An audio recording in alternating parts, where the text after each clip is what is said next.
সামুগুৰি বিধানসভাৰ উপনিৰ্বাচনত এখন প্ৰচাৰ সভাত মই অংশগ্ৰহণৰ বাবে আহিছিলোঁ আৰু সেই সভাতে মই প্ৰতিশ্ৰুতি দিছিলোঁ।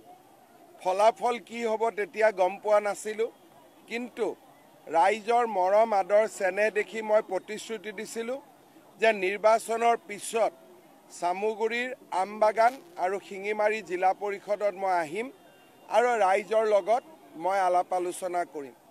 আজি মই আমবাগান জিলা পৰিষদতো এখন সভা কৰিলোঁ, শিঙিমাৰী জিলা পৰিষদৰ কাৱৈমাৰীতো সভা কৰিলোঁ। ৰাইজক কৃতজ্ঞতা জনালোঁ, ধন্যবাদ জনালোঁ আৰু ৰাইজৰ উন্নয়নৰ বাবে নিৰন্তৰ কাম কৰাৰ প্ৰতিশ্ৰুতি দিলোঁ। মই বিশ্বাস কৰোঁ অনাগত 1.5টা বছৰত আমি সামুগুৰি সমষ্টিৰ উন্নয়নৰ বাবে কাম কৰিম। সামুগুৰিৰ ৰাইজৰ আশা আকাংক্ষাক বাস্তৱত ৰূপ দিবলৈ আমি প্ৰয়াস আৰু প্ৰচেষ্টা